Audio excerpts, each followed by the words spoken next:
আল্লাহর কসম, পেছনে আছে মসজিদ আর আমার মুখে আছে রোজা।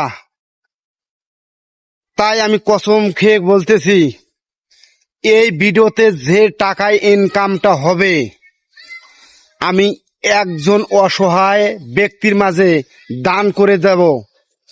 যে অবশ্যই আপনারা ভিডিওটা শেয়ার করে দিবেন, প্রচুর পরিমাণে সারা বিশ্ববাসীর কাছে পৌঁছিয়ে দিবেন।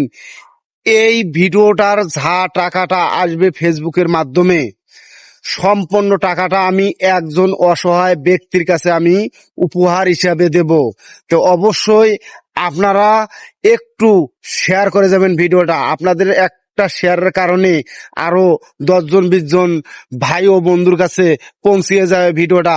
অবশ্যই তারাও শেয়ার করে যাবে।